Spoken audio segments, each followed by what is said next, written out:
Qu'est-ce qu'on fait pour ces gens-là?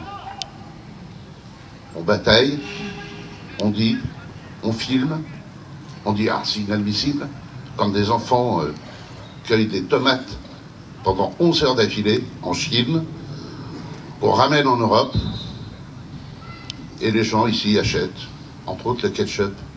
Ça m'a marqué. Après, en Europe, quand on regarde dans notre pays, les ambassades où on exploite des femmes, sexuellement parlant, on les traite comme des meubles, comme vous le disiez tout à l'heure, et qui fait quoi? Par exemple, on a une fois de temps en temps dans une télé, on voit que quelqu'un a été prié de partir dans son pays d'origine parce qu'il faisait de la traite de blanches. On s'aperçoit que sur ces 47 millions de gens, de femmes, d'enfants, qui les protège? L'ONU. J'aimerais voir quelque chose à l'ONU pour défendre ces gens-là. 47 millions. On est au 21e siècle. Vous imaginez?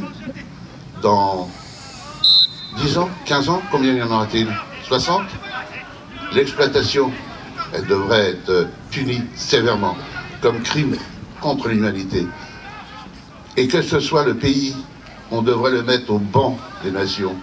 Quand on voit dans son propre, que ce soit la Chine, avec 14 millions d'esclaves, ou au Brésil, ou en Europe, avec 4 millions d'esclaves en Europe. Je trouve ça scandaleux. Je pense que, Jean, vous avez rappelé l'historique, j'irai pas plus loin, mais je pense qu'on peut se recueillir et penser à tous ces gens-là qui souffrent chaque jour.